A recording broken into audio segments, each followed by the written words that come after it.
This is the Irish Guy Extra, and yes, we're back with the Premier League predictions. Oh, great! Isn't that a load of fun? Not really. No, because I'm absolutely hideous at predictions. I am. Okay, let's be honest. Let's call a spade, okay? That's the reason why next week I'm going to have to waddle into Aldi and tell people to stop, what am I doing, questioning them on how many bananas they buy? Oh, it's going to be horrific. I would have done that this week, but I can't because literally my hip seems to be sort of maybe broken because the other day I was playing football and I got crushed onto a big, fat, thick goalpost, and now I can't bend, twist, laugh, sneeze, cough, anything. So, yeah, I really am like an old nana now. Seriously, ever since you started calling me Susan, oh great, I've been battling against the name Susan for weeks and weeks and weeks. And I've now just broken a hip. Oh, just change my birth cert, why don't you? But anyway, lads, Premier League predictions, let's see, let's get on with it. Leeds for, oh yeah, and by the way, the AI slide, I know, you all hate that profile photo, don't worry, I've been emailed quite a few profile photos, which I'm going to have a look at over the weekend, and oh boy, I'm kind of scared to look at them, actually. But all right, let's see. First game, Leeds versus West Ham. This is a huge one, okay? This game tonight is absolutely massive because whoever loses, the fan base are going to absolutely have a meltdown. Seriously, West Ham have been so disgustingly terrible for well over a year now. Actually, ever since David Moyes left the club, they've been absolutely hideous. To think this club recently won a European trophy is absolutely bonkers to think. But yeah, West Ham, oh, lads. I mean, Julian Lopetegui got the sack. Graham Potter then got the sack after the club were sniffing at Ruben Amorim. I know, it's really weird to think the West Ham owner actually sat down with Amorim for a coffee, trying to persuade him to take the West Ham job behind Sporting's back. Nah, we just call them Sporting Lisbon. Why not? Because they're the reason everyone calls me Susan now. I was trying to be nice. I was trying to say, oh, you should only call them Sporting, but nah, having done that, no, I've just, for some reason, become a Susan for life. But anyway, look, okay. Yeah, so they've sacked Lopetegui, they've sacked Potter. Now, Nuno Santo, I don't even think he's safe. Losing home to Brentford was absolutely hideous, and I think it proves that the West Ham managers, since Moyes left, they don't get a honeymoon bounce. Lads, every manager worth his toenail gets a honeymoon bounce of some description. Sean Dyche has only been in the building 2 minutes and already beat the former European champions FC Porto. Okay, they won the Champions League 21 years ago, but still, that was a quality win. Ange Postecoglou couldn't buy one for 2 months. But look, so yeah, every manager, they usually get some sort of honeymoon bounce, but I mean, that doesn't seem to exist at West Ham. Lopetegui didn't get one, Potter didn't get one, and Nuno Santo has not got him one. Honestly, lads, going on a honeymoon with a West Ham supporting wife must be absolutely hideous. You wake up to find she's pooed in the fried eggs. But look, okay, West Ham, they need something. They really, really do. They cannot afford to travel to Ellen Road and lose. And similarly, Leeds, after losing to Burnley, they can't afford to get smashed up by West Ham at home either. So, let's see, the Somerville derby. But yeah, I'm going to go with the Leeds win. I think it's going to be Somerville will bag against his old club if he's fit. I don't know. I've not kept track of Lorenzo Somerville ever since I predicted him to win the Golden Boot last season and was very quickly made to look like I've got eggs for brains. But I think if he's fit, he'll pop up on the score sheet. Why not? And do that whole, I'm not going to celebrate against my former club because I'm a wet sausage. Seriously, lads, if you score against your former club, please just celebrate. It's not like you're spitting your ex-wife in the eye at a school reunion. Come on, lads, just celebrate. Especially if you've only been there 5 minutes. But I think Leeds will roar back. 2 goals from Sean Longstaff and the winner from Willie Gnonto. Why not? He hasn't scored this season, does he not? Yeah, why not pop up on the score sheet? Unless he's injured. I mean, I should really check the injury list for every... last week I said Cole Palmer would score 2. He's injured until like Christmas? All right. All right, Leeds 2-1 win. And if West Ham win this game at Ellen Road, then next week, when I'm questioning people about their choice of bananas in Aldi, I'll throw in an extra... I'll find someone over the age of 70 and offer them broccoli. I should really think these forfeits through. All right, next up, Chelsea versus Sunderland. Lads, Sunderland have got to start losing games because the fact that they're 7th in the league, so many places above Newcastle, when I said they wouldn't get more than 9 points all season, lads, I've been absolutely made to look like I'm no more clever than the idiot fish of Finding Nemo. Like, honestly, they've got to start losing games. They've got to go on a horrible run and trickle down the table because, honestly, seeing the Black Cats as high as 7th in a European spot, it honestly makes me feel embarrassed every time I look at the table. Seriously, looking at the table and seeing something that high up is like, I don't know, plastering my baby photos on a billboard. No one wants to see that. I was probably the ugliest potato in the world. I mean, even now, I look like the back of a welly. So, yeah, you can imagine what I was like when I was 2. Anyway, see, why am I talking about baby photos on a second? Anyway, Chelsea versus Sunderland. Chelsea surely going to win. Surely Sunderland are going to start losing games, trickle down the table. So 3-0 Chelsea win. Estevao, Caicedo, or maybe Caicedo. Yeah, I know. Caicedo. Let's say Caicedo on the second channel, all right? Caicedo and João Pedro. He's due a goal, right? Yeah, 3-0 Chelsea win. All right. Yeah. I'm so sure Sunderland won't win this game or get anything that... Okay, if Sunderland take any sort of result, any point, anything from Stamford Bridge, I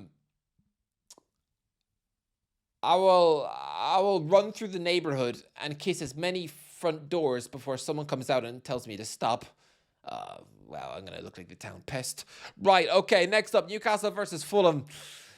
This should be an easy win for Newcastle. It should be, but I'm so traumatized by so many games where Fulham have come to St. James's Park and spoiled the party. I remember honestly, lads, back in like 2018, 2019, Fulham went through a phase of just gobbling up 0-0s at Newcastle, especially over Christmas time, in some of the worst matches I've ever seen.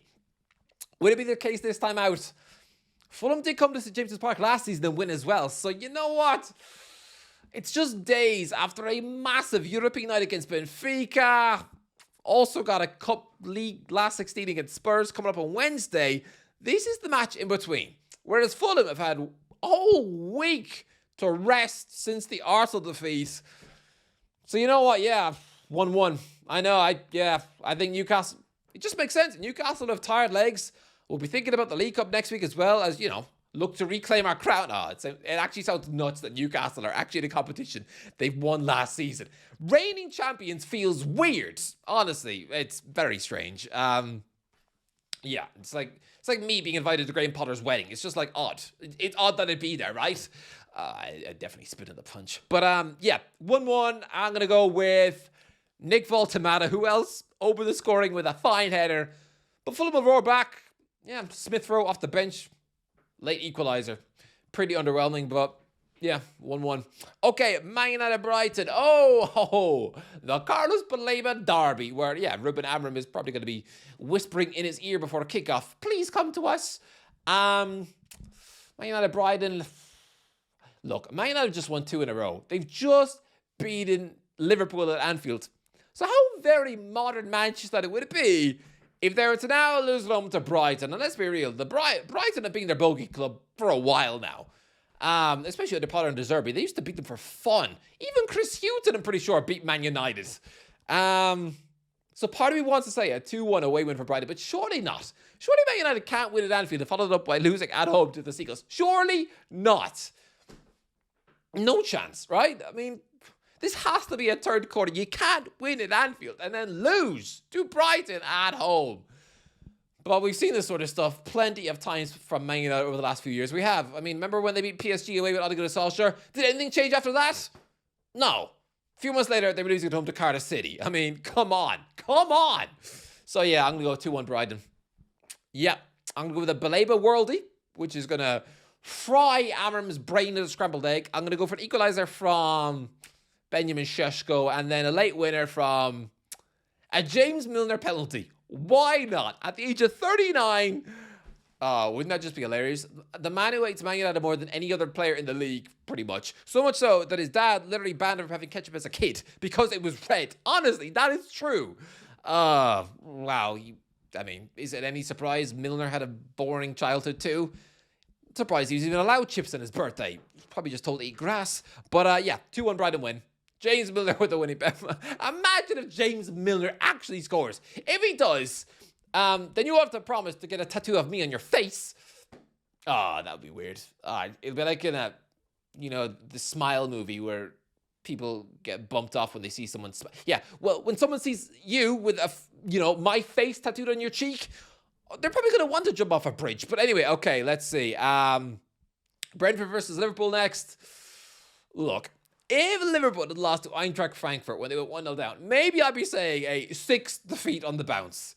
But they didn't. They roared back. They won 5-1. And now, it's a blessing in disguise. Isak is injured. Yeah, Isak, the guy who was moping about the pitch like he'd all the athleticism of a lunchbox. Literally, like he was useless. He's been terrible since he came in from Newcastle because he's had no pre-season while Hugo Ekitiké's been on fire. So I think him pulling his groin is actually very good news for Arne Slot. It'll mean Ekitike leads the line. Yeah, why not? Ekitike will score a couple. 2-0 Liverpool. They're back. They are back. 2-0 Liverpool. All right, up next, Bournemouth versus Nottingham Forest. I love Andoni Iraola. You all know that. You all know I think he's the bee's knees.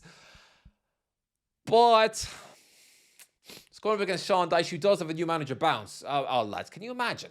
Can you imagine if Nottingham Forest start winning games now? And tough games too, under Dyche? It'll be the biggest example of player power ruining a manager since Leicester down tools for Ranieri. I mean, remember they did that and then they came alive under Craig Shakespeare? I mean, I know that man has since passed on, so this isn't anything against him, but let's be real. Compare him and then compare him to Ranieri as managers. There's no contest which one was the better manager, but the Leicester players stopped playing for Ranieri, and the Forest players had never started playing for Postecoglou. So honestly, if Forest win here, a really tough place to go in Bournemouth, then I think it's an actual damning indictment on those players, and it'll be disgraceful because it'll be proof they were only losing just to dump Ange in his new way of playing. But anyway, I don't think they will, though. I don't think they will win. I think it'll be a Bournemouth one, but a narrow one. Because, yeah, Dyche seems to be looking like he's getting a tune out of some of these players. So, yeah, 2-1 Bournemouth. 1 for Semenyo, 1 for Ellie Kloopy Jr., and then a late consolation from Chris Wood. Why not? I mean, he's got his old Burnley boss back now. Surely he's got to start doing something. Okay, Arsenal versus Crystal Palace. Has to be an Arsenal win, doesn't it? It has to be. If this is a new and improved Arsenal, which actually mean business about winning Premier Leagues, they have to beat Crystal Palace at home. They have to. I know Palace are a good team. They are. They've beaten Liverpool this season. But no, this has to be an Arsenal win. And yeah, pretty straightforward. 3-0. Saka, Rice and Martinelli. Yeah, pretty straightforward. And if they don't win, if Arsenal do not win this match, then I will do a live stream of me playing chess against a dog. Where am I going to get a dog from? All right, next up, Aston Villa versus Man City. I think Man City are going to win the league. Okay, I really do. I think I'm the only one saying that, which is mental, considering they only won the treble a couple of years ago. But everyone's written them off. Nope, I think they're going to do it. And they're up against an Aston Villa team who, yeah, they beat Tottenham away. Did they turn a corner? No, because they lost to Go-Ahead Eagles. Go-Ahead Eagles. What on earth is it sounds like an American football team. It sounds like an instruction given by Gandalf at the end of the third Lord of the Rings film. No spoilers. Okay, if you haven't seen it by now, it's your own fault. But anyway, yeah, Go Ahead Eagles. Losing to them. Oh, absolute stain on Villa's modern legacy. So, yeah, against Man City at home, 2-0 Man City, had them with both. I'm sorry, but this City have got momentum now, and I think they're going to actually win the league by at least 5 points. I think it's going to be pretty comprehensive. Anyway, the next one up, Wolves versus Burnley. Please, Wolves, actually. I was going to plead for Wolves to win, but it doesn't matter. It doesn't matter. If they could win this game 10-0. Oh, no. I'm still mathematically slapping a sandwich in my face on Monday morning. Won't that be fun? And then, yeah, next week, going to Aldi and when my hip is... Like, I could go to Aldi now. I could go now and bother people about their banana choices. I could do that now. But literally, I was smashed into a goalpost. I can't sleep on either side. I can't... I'll prove to you, okay? If I was to bend this way, like bend my shoulder to the floor, it'll be agony. Ah! Ow! Why did I do that to prove a point? Oh, seriously, I really shouldn't have done that. I really, really shouldn't have done that. I'm in pain for your pleasure, right? This feels like Saw 11, right? Just watching the Irish guy suffer with a broken hip. Lads, I'm a winger. I'm a left winger, and a pretty fast left winger. Is this the end of my career? Am I done? Am I actually done because I landed on the goalpost and someone crushed me? And by the way, you all know who that someone is. If anyone watched my Euro video, the Euro 2024 video, when I stupidly went out and tried to, score every goal at the Euros that hadn't happened yet, like try and show what every game would be, and I would score. I mean, I scored a few bangers, but I mean, I looked absolutely insane out there on the AstroTurf pitch alone with a cameraman and Wellesian goal. Yeah. People, I was there literally every day scoring goals. On my own, with no defence in front of me, people would have looked as amazed about actually insane. Who does he think he is, Chris MT? But yeah, Wellesley, the goalie from that video, he, bless him, we were in the middle of a goalmouth scramble, and he fell on top of me during the game and crushed me into the goalpost. But I still scored a goal, so I guess the joke's on him.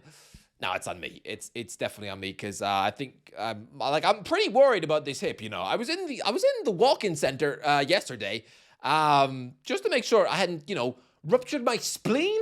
Can you imagine that?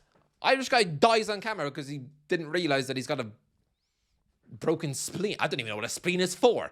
You can have it if you want. Like I literally didn't do good at biology. For all I know, it's about as useful as, I don't know, bringing toilet paper up on stage to sing a Britney Spears song. I don't know. But yeah. Anyway, where was I? Please tell me that my hip's gonna heal. I think it's a muscle spasm. I don't think it's the hip. I think it's a muscle spasm. You know the spongy part between the rib and the hip? It's there. It's like right that. The place where love handles would be on someone who loves cheeseburgers.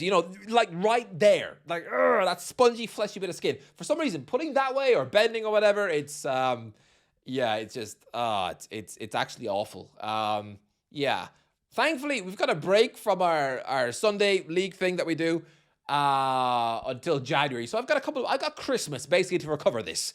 And then maybe I can sleep without feeling like I'm in excruciating pain. And why am I turning the predictions video into a meeting at a doctor's office? You're not a doctor. There's no doctors watching this. But then again, I also said there's no 45-year-olds watching this, and apparently there are. So if there are medical practitioners out there who are watching this, please tell me what is going on with me. Although, again, no, I'm just gonna get emails from people saying that you just got a chocolate brownie for a brain. That's your problem, mate. Just like when I asked for someone to send in profile pictures, and all I got was a 6-year-old's art project. Where was I? What even game was I talking about? Wolves Burnley. 0-0. Really? Did I just spend 5 minutes talking about Wolves Burnley and only actually talked about Wolves Burnley for 3 seconds? Instead, it was just wailing about my miserable little life. Oh, no, seriously, it does hurt, though. It really does. I can't even cough or laugh or sneeze. So honestly, I'm too scared to step outside in the cold now, because I know if I do, it's gonna hurt. Anyway, where was I? Everton versus Spurs. I think Spurs are slipping back into old habits. Thomas Frank came in, and he had a bit of a new manager bounce, even Richarlison was scoring goals. But now, the new signings haven't really settled, and it's all looking very Spursy. It's looking very Postecoglou. So yeah, I think Everton will get back to winning ways. 2-0 Everton. Grealish and Beto. Anyway, that is the end of the video. Let me know in the comments what because Spurs annoyed me last week by, sending me to go into Aldi and do that weird stuff with bananas. Let's do a 4 for them. I will say, if Tottenham win, and I really don't think they will, then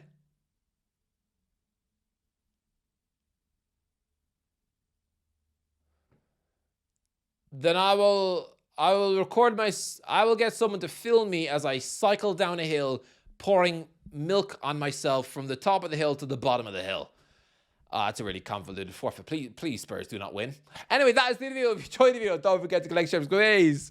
I'll talk shit or waffle you in a while. This really hurts now.